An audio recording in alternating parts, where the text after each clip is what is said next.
Coffee is one of the most consumed beverages worldwide and has been behind the economic rise of several countries.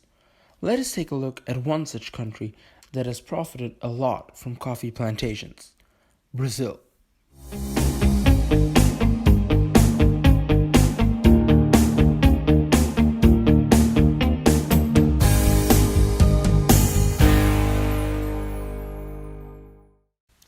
Coffee has quite the unique history that involves a lot of stealing.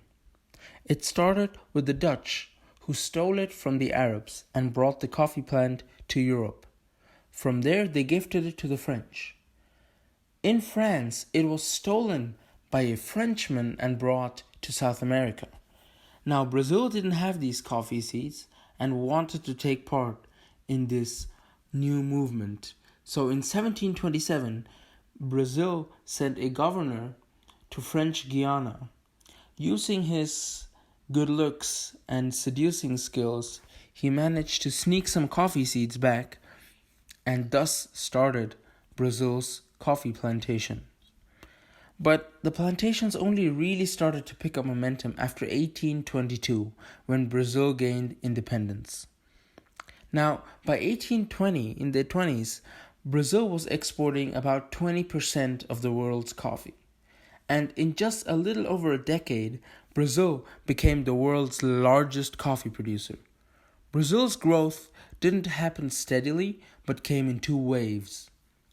This first wave was from the 1830s to the 1880s and took place in the Paraíba Valley.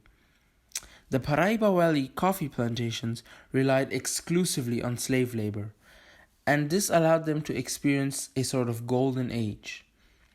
Paraíba was producing so much coffee that by 1850, coffee represented over 50% of Brazil's exports and accounted for nearly 50% of the entire world's production. That's right, Brazil was producing half the coffee in the world. However, with the abolition of the slave trade in 1860, the number of slaves that were able to work started to dwindle. As a response to this, Paraíba started to overuse their slaves and the land. However, this only hastened their downfall, and Paraíba's golden age became a quite short-lived one.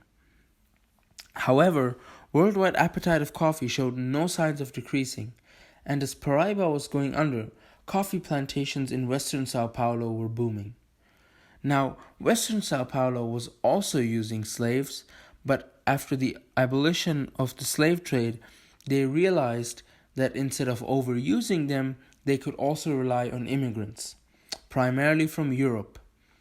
The government invested a lot in campaigning to Europeans as well as Japanese to come work at coffee plantations in Brazil.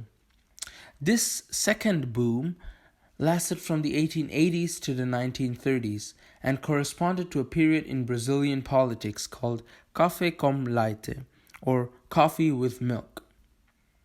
This name refers to the largest dominating industries in Brazil: coffee in Sao Paulo and dairy in Minas Gerais.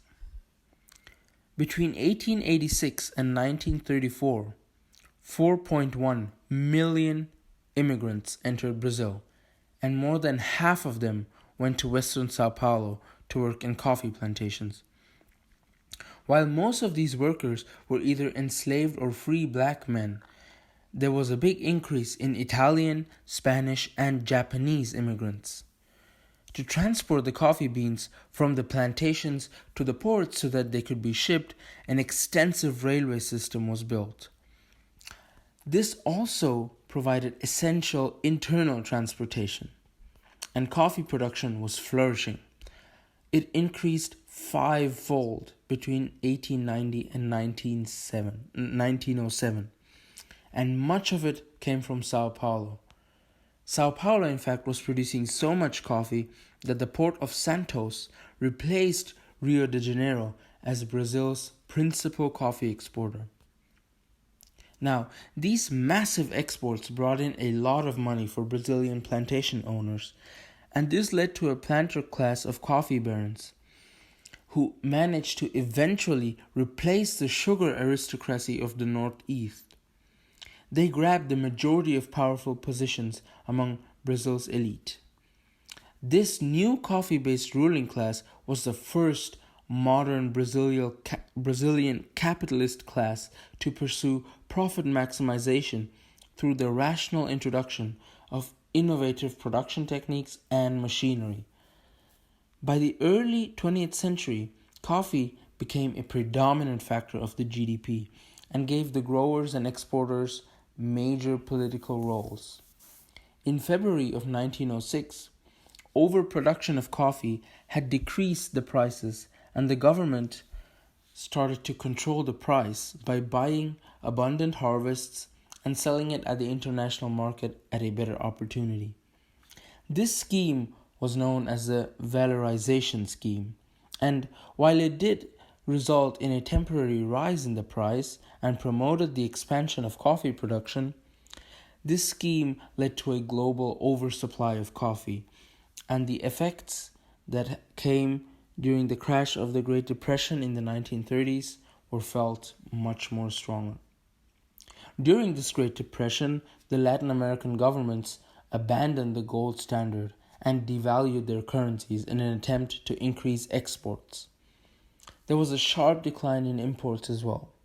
In Brazil, the central government destroyed 3 years' worth of coffee production to keep coffee prices high. These methods allowed Latin America to recover relatively quickly from the Depression, but exports just didn't reach the levels of the late 1920s. A few years later, during the Second World War, Latin American countries faced a possible economic collapse. Latin America had lost 40% of its market and was on the verge of economic collapse. The United States stepped in, and the producers agreed on an equitable division of the US market. This agreement was monitored by the US government and allowed the coffee prices to double, thus saving Latin America from a possible collapse. A more recent change to coffee markets are lattes, frappuccinos, and other sugary drinks that you find in the big coffee houses.